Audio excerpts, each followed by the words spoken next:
Hello, everyone, and welcome to Quad Radio. As today we shift gears once again and turn our attention to the Grand National Cross Country Championship and our guest, Chris Bithell from the Motoworks Can-Am team, and a whole new look and a whole new feel for that for him. And we're going to find out a little bit more about that as we welcome Chris here on a Wednesday. How's things going, buddy? Oh, not too bad, Ron. You just enjoying this Florida weather? I envy you guys so much. Here we are in Ohio. I was talking to Jared McClure. He's up here in Ohio training right now. He says the weather's been great for that. But, as far as down here in southern Ohio where I'm at, actually he's over in Pennsylvania. I'm in Ohio, and we've been getting hammered with rain, and it sounds like you guys have had nothing but great sunshine down there. Yeah, I think I've been down here for a little bit, about 2 weeks, and every day it rained one night and into the morning, and we were riding by that evening, and I've been, like I said, riding every day, and we haven't had a hiccup of bad weather. We took one day off, went to the beach, relaxed. It's been a great time so far. Wow. So that sounds pretty cool. So let's find out what a typical day like is in Florida for Chris Bithell. What have you been doing today, man? What's going on? Well, today we've actually been taking it easy. We got back about 11:30 last night from motocross track. We pounded pretty hard yesterday. We went to two different tracks. We were going all day long, just pounding motors all day. And today we just kind of been taking it easy, been washing stuff up and just getting ready, getting stuff back together, getting gear washed and cleaned up, and the trailer all cleaned up. We've been going nonstop every day. We've been riding motocross. We've been riding woods at Croom. We don't stop. We haven't stopped yet. Wow, that's pretty amazing stuff. And you keep saying we. Who's these we people you've been riding with? Man, there's a pile down here. It's like a circus. Me and Gabe Phillips are renting a house in Florida right now, and my girlfriend Chelsea's here. And right now I have two of my buddies from up north down there. They're kind of on their vacation, but they've been riding with us every day, sort of. Just that's what they like to do, and vacation for them is riding, and my job's riding, so it all works out. We go somewhere every day. Wow, that sounds like a pretty cool experience for you right now. Now, I heard some rumors that you've actually been doing a lot of cross training, and I'm not talking motocross versus woods. I hear that you've been actually knocked a couple of wheels off that machine, and you've been riding a two-wheeler. Yeah, I've always been known to ride a little two wheels now and then, but this year I've really been riding it a bunch because I can't seem to. There's something going wrong with the quad every once in a while here. I can't seem to keep it running, and it's not that it keeps breaking down. It's just one little thing will happen here and there, and it takes me out. I had a rear shock go one day. It was ended up just being a stupid O-ring, but I couldn't fix it myself, so I was out for 2 days or 3 days on that, and next day airing parts here and there, and ended up going and tried to ride my dirt bike. I brought one down. I brought my dirt bike down that I've had for a while, and wouldn't you know, the first time I tried to ride it down here, I seize up the main bearing on the crank. So that was about the end of that. Wow. And, I hate to say it, Chris, but you really sound like you might be hard on equipment, dude. Yeah, I don't know if I'm being hard on it. I mean, I know I'm hard on it, but it's been like some really bad luck. But I've made the best of it. I'm working hard to keep things running when it's with the quad. My mechanic Casey is really taking care of me. We get stuff next day aired to me, or if it's a shock, if I got to get it out of here next day aired, that's what it takes to get it to go where it's going. On the dirt bike, I seized up that main bearing, and I didn't feel like working on it down here because I don't know any part shops that would hook me up with a good deal on stuff. So I figured I'd just wait till home to fix it, and I started searching Craigslist and searching this and that, trying to find a cheap bike that was what I wanted, a newer one in good shape, and couldn't seem to find it. Finally, my dad said, "Hey, just go buy a new one. It's just you got to get riding." So went out, bought a new dirt bike. There you go, man. So obviously things are going pretty good for you in that department. Your training, cardio, and all that good stuff is going to be at peak level, I imagine, once we roll into River Ranch. Yeah, definitely. I'm definitely hoping so. It's going to be a really good year, interesting year. I figure that some of the top guys have been down south here a little longer than I have. Things have kept me home a little longer than I had wanted, but anyhow, I've been putting my time in. Like I said, I've been going every day somewhere here and there and making the best of it, too, never taking breaks when I go out and just riding as much as I can, as hard as I can, running in the morning, working out.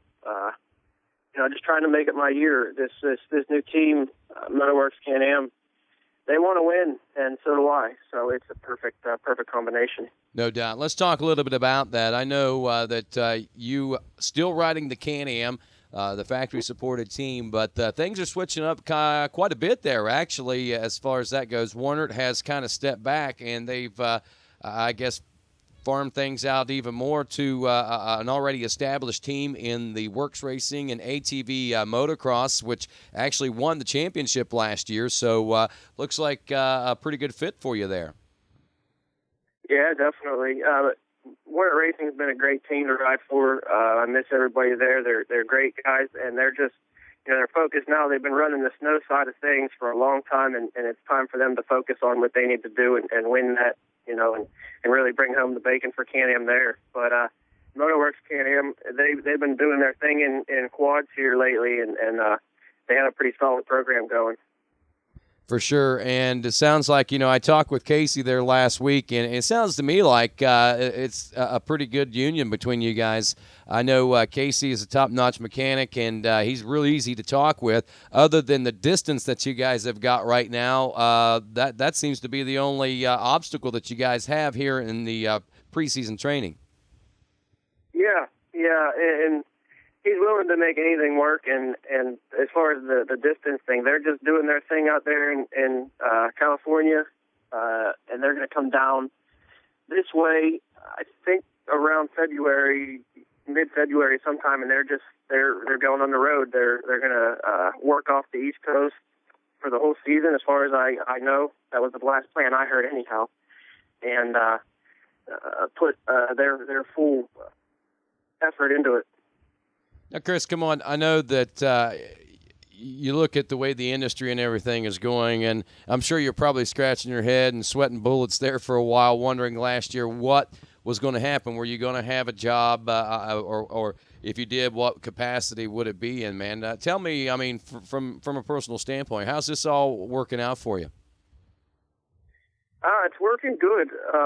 It's kind of a slow start because of these guys have never raced cross country. They've seen the desert, they've seen motocross, but I think this is a totally new thing to them. And I've been sending them pictures, and like when I blew that shock, it was like the second day I was down here, and I said, hey, I blew a shock, and he was like, already? I'm like, yeah, just riding horse. And they've never seen, I don't know, they've never seen whoops and crazy things like Florida brings to the riding. And it really puts a hurting on the quads and everything else that you're doing. So I guess you're going to teach them. And a good thing about it is you guys have got a great arsenal. It's not like the Can-Am something new. You can say, hey, man, this is what we used to do. This is how it worked. Let's work in that direction, and Casey will be able to work with you there. So that's good news, man. Yeah, it's been really going good. It's just slow, they need to listen to me, and they do. They listen to me, and they just need to take what I'm saying and put it into the race quads and get everything ready for the first national. It's just different some things are different from what they used to do. But we've had a solid program going, and I know I've been riding this thing now. This is the 5th year I'll be on it, and I know how to make it work, and they know new things to make it work even better that they can bring to the table. So I'm ready. There you go. I like the way that sounds. Now, you said it took you a little longer to get down south this year, Chris, than normal. And I know Chris Bithell, he is one of those guys that likes to go out and he likes to spend a little time in the woods. And obviously this fall, winter season, it sounds like you might have had a little extra time to do that. Get much hunting in this year? Yeah, I did. I hunted a bunch. I hunted in my hometown, Pennsylvania. I ended up, my buddy and teammate or past teammate Kyle Cheney went out to his house a bunch in Ohio. He had some really good hot spots. I wasn't able to bring home a big one, but I had a great time. My girlfriend Chelsea ended up getting her first buck with a bow out there at his house, which was great. And I'd been out to his place a few times after that and didn't have any luck. And then finally, this like after Christmas, late archery season we had, I went out around my house, saw him a lot with my buddy Todd Carroll. We put in a lot of time, changed up our strategies, went here, there, everywhere, and we couldn't seem to bag anything. By the time it was all said and done, I was looking for a doe or a buck, anything that walked by me just to get some meat and take it to Florida. And we couldn't even seem to make that happen, but we were having fun with it. We were joking and laughing, and talking about our bad luck. But it's been a good season. I got a 6-point in West Virginia, and that was it for the year. But, it never ends. I'm always ready for next year. There you go. I like the way you're always looking ahead positively, too. And speaking of looking ahead to between now and the beginning of the national season, what you were talking about, what do you got planned? You going to be racing anywhere? Have you raced anywhere? I know I've been hearing some of the other guys have been out doing a little FTR stuff. Yeah, every year we seem to hit the few FTRs. I wasn't able, there was one last weekend, I think it was. I wasn't able to get to it. We tried to. I had just gotten my rear shock back in the day before the race, and I went up to crew and wanted to do a little riding on it. And got back to the house around like 4 or 5-ish after riding and washing everything up. And it was me and Gabe trying to get everything cleaned up. And we ended up working in the garage till about 1:30 at night, just getting things prepped. And we looked, after we got everything on the ground and rolling, and we looked back at them, and we didn't have number plates. Like this series requires number plates and letters and backgrounds and all this crap that we didn't have on. And I was like, you know what, heck with it. We'll just go ride tomorrow somewhere. So we ended up going to Croom, and we pounded some pretty good laps there. So that's great. Now, good. That's good, man. But so they can expect to see you coming up. That's pretty cool. Now, tell me a little bit about Gabe. What's Gabe got going on this year? I'm sure we'll be calling him here in the coming weeks, but give us a little teaser. Yeah, he's been anticipating a call from you, Rodney. He was pretty upset that you haven't been calling him yet, but I'm sure he has. He was upset, but he's going to be back on the Yamaha. I think he's running Pro-Am again. I don't even know if he quite knows what he's doing yet, but he's... See, that's why I haven't called him yet. More. What's that? I said that's why I haven't called him yet. He doesn't know what he's doing yet. I don't know. He's so indecisive. I can't even, who knows what his sponsors are. It looks like he's running Axis for sure, Axis Shocks, a few other things that he's been putting on here. But I'll let him talk to you about that if you happen to give him a buzz. I'll do that. Tell him to be looking... All I know... Go ahead. I was just going to say, tell him to be looking for a call here next week or something like that for sure, at least within the next couple. Good. All I know is that he is riding with me, and we're having a blast, and we ride every day, so he'll be ready to go. I don't know what he's going to be riding, but he'll be ready to go. Sounds good, Chris. It really does, man. It sounds like you guys are having a good time. You're having a good training season. You're not letting anything get you down. I like the positive mental attitude, always pushing forward. That's right. I can't. I've had a lot of things break down, a lot of things break while I've been here, but, I'm loving the weather. I'm down here, and this is where I need to be. I need to ride, and I'm going to make it happen. All right, buddy. Anything you want to add before we let you go? Not a whole lot. Just, I hope to see all the fans out there this year, and I'm excited to see the first round come around. Sounds good. Thanks a lot again for all your time. That's Chris Bithell. I'm Rodney Tomlin. This is Quad Radio.